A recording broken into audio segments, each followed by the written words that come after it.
dengan ekonomi yang menurun ini, pemerintah pusat dan daerah, dunia usaha berusaha sekuat tenaga untuk mengembalikan pertumbuhan agar tahun depan dan tahun-tahun berikutnya lagi normal kembali. Ingat dulu kan 10 tahun, alhamdulillah rata-rata 6%. Sekarang turun di bawah 5%. Saya berharap pemerintahan Presiden Jokowi bisa mengembalikan lagi nantinya. Hampir semua negara sekarang ini berada dalam posisi yang sangat sulit. Dan kita patut bersyukur, alhamdulillah, kalau bensin di negara lain sekarang harganya sudah 32.000, 31.000, di Indonesia Pertalite masih 7.650. Berarti Ukraina plus Rusia, jumlah stok gandumnya ada 207 juta ton. Bukan 207 ton loh ya, 207 juta ton. Inilah yang sekarang ini menyebabkan 330 juta orang kelaparan. Sekali lagi, alhamdulillah beras di Indonesia juga masih bisa kita cari dan tidak naik sama sekali. Ini patut kita syukuri.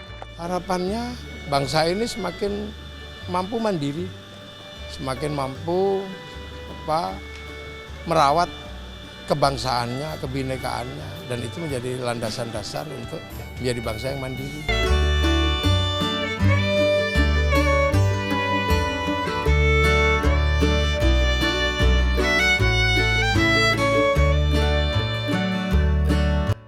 Perlu saya ingatkan kepada kita semuanya bahwa dunia saat ini tidak berada pada posisi yang baik-baik saja. Setelah hampir 2,5 tahun, dunia, seluruh negara mengalami sakit berbarengan, sakit bersama-sama karena pandemi COVID-19, dan baru akan melakukan pemulihan, tapi muncul sesuatu yang dadakan yang tidak kita perkirakan sebelumnya. Sakitnya belum sembuh, muncul yang namanya perang di Ukraina. Sehingga semuanya menjadi bertubi-tubi, menyulitkan semua negara, hampir semua negara sekarang ini berada dalam posisi yang sangat sulit. Dan kita patut bersyukur, alhamdulillah, kalau bensin di negara lain sekarang harganya sudah 32.000, 31.000, di Indonesia Pertalite masih 7.650.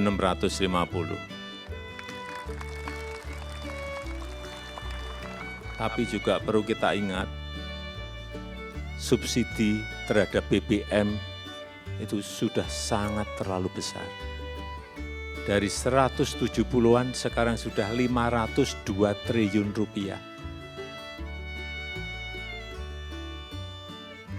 Negara manapun nggak akan kuat menyangga subsidi sebesar itu. Tapi sekali lagi alhamdulillah kita masih kuat menahannya sampai sekarang ini. Ini yang patut kita syukuri bersama-sama. Pangan juga seperti itu. Pangan di negara lain sudah naik 30%, 40%, 50% naik. Karena apa? Mereka yang makan gandum, baik yang di Asia, baik yang di Afrika, baik yang di Eropa apalagi, yang makanan hariannya adalah gandum, sekarang ini betul-betul berada pada posisi yang sangat sulit sekali. Sudah harganya mahal, barangnya tidak ada. Kenapa barangnya tidak ada? Kenapa gandumnya tidak ada? Saya saat itu ke Ukraina ketemu Presiden Zelensky. Dia cerita kepada saya, ada stok di Ukraina, stok di gudang 22 juta ton, stok dalam proses panen 55 juta ton.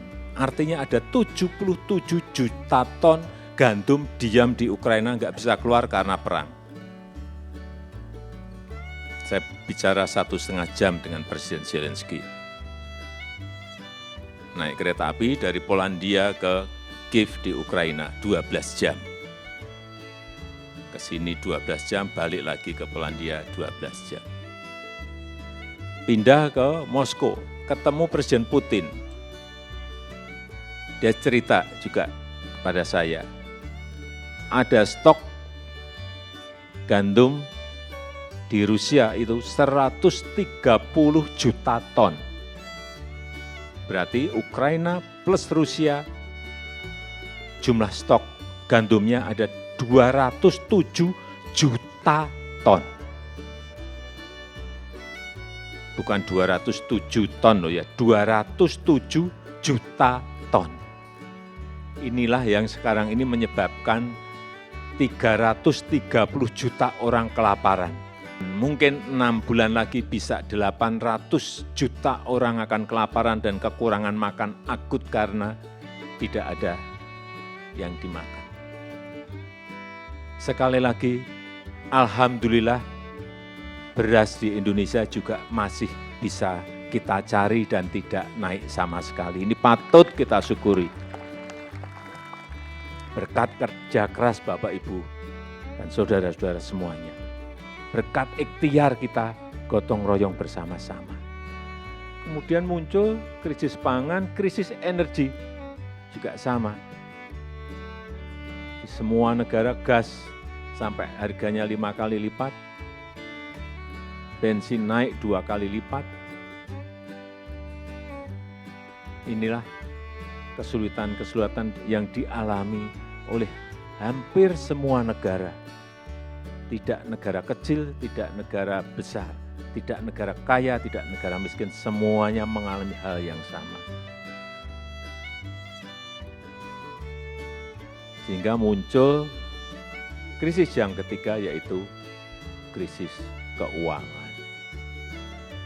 Beberapa negara yang tidak kuat ambruk karena sudah tidak memiliki uang cash, baik untuk membeli energi, bensin dan gas, atau membeli pangan. Sekali lagi, marilah kita berdoa bersama, berzikir bersama, memohon kepada Allah Subhanahu wa Ta'ala agar negara kita selalu dilimpahi oleh pangan dan energi dan kita tidak kekurangan akan hal itu. Dan kita berusaha berikhtiar bersama-sama agar kita justru melimpah dan bisa membantu negara-negara lain yang sedang kesulitan saat ini.